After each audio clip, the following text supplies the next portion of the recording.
Part 1.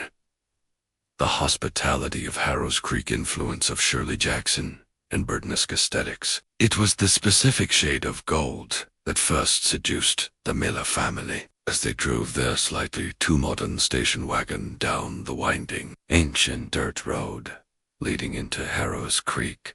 The fields of wheat on either side didn't just glimmer. They seemed to possess an internal light, a vibrant, rich hue that felt almost alive. "It's beautiful, isn't it?" Elias Miller said, his voice forced and enthusiastic, trying too hard to sell the cross-country move to his wife, Sarah, and their 16-year-old daughter, Elara. A fresh start. Real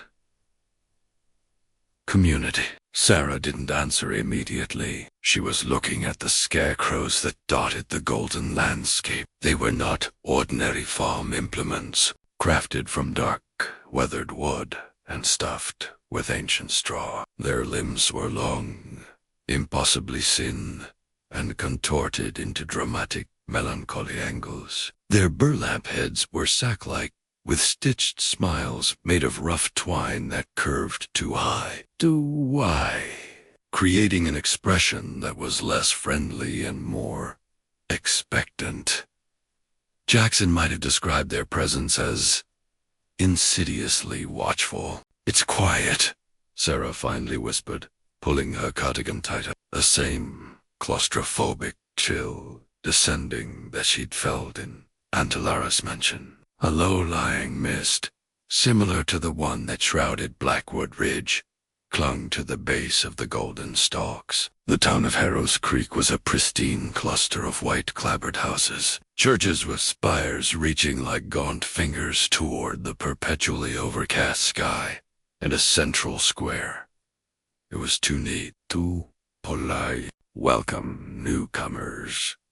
Mayor Thomas, a man with a smile so wide and fixed-it, mirrored the scarecrows, greeted them in the square. A crowd had gathered, their faces all holding identical, warm expressions that didn't quite reach their eyes. They moved with a synchronized, eerie grace. "You're just in time for the festival of the first stalk." "The first stalk," Elias smiled, matching the mayor's enthusiasm. "Sounds delightful." "Indeed." Mrs. Gable, a severe woman with bone-white hair and an ironed apron, clapped her hands together with a dry thwack. "And you, as our newest, most honored guests, must attend the banquet. It is mandatory hospitality." The invitation felt less like kindness and more like an instruction. They were shown to their home, an imposing, slightly leaning Victorian structure on the edge of the fields. Inside, it was pristine, dustless, as if it had been waiting for them. But the walls felt too thin, and the silence inside the house seemed to listen to their conversations. A classic Shirley Jackson domestic paranoia taking hold. Every window offered a view of the endless gold and the waiting, smiling scarecrows. Part 2. The politeness of the cage. The first week in Harrow's Creek was marked by an overwhelming, suffocating tide of politeness. Neighbors arrived daily, bearing gifts of baked goods, always made with the local wheat. "The soil here, it is blessed," Mrs. Gable explained, dropping off a loaf of bread that was unnaturally heavy and smelled vaguely of copper and sweet rot. Elara was the first to feel the fissures. "Dad, they don't talk," she told Elias.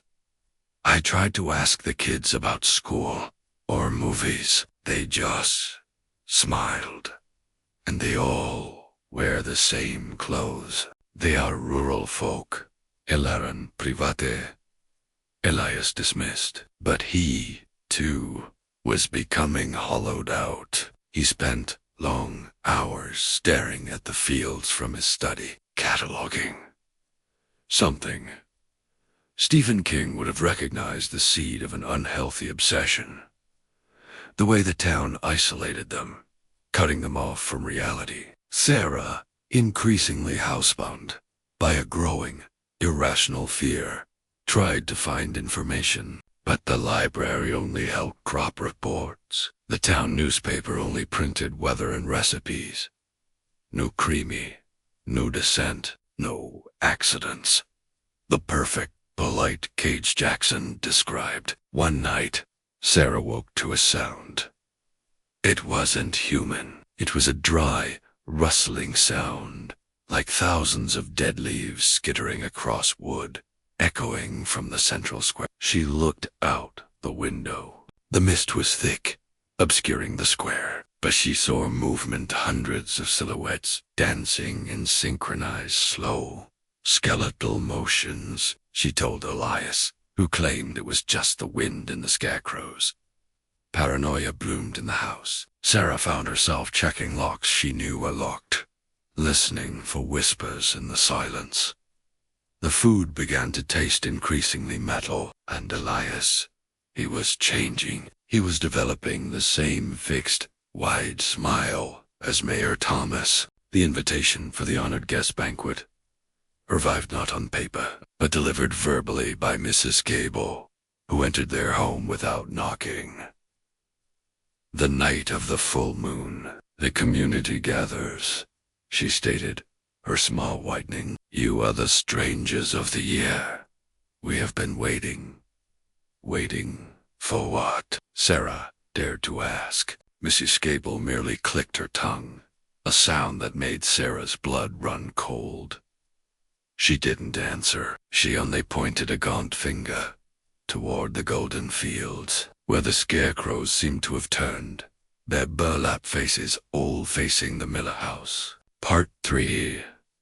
The Banquet of Silence. The full moon rose, not golden, but a pale, sickly silver, illuminating the mist. The central square of Harrow's Creek had been transformed into an immense outdoor banquet hall. Long tables were groaned beneath the weight of food, but there was no laughter, no chatter, only the dry rustle of movement and the fixed, silent smile. Elias, in a daze, took his place at the head table. Sarah and Lara were seated on either side of him. The mayor sat at the other end. A huge, covered platter was placed in the center of the main table. 4 generations, Mayor Thomas began, his voice surprisingly deep and resonant, echoing not just in the square, but deep within Sarah's mind. A primal, blazed tone that evoked the ancient horror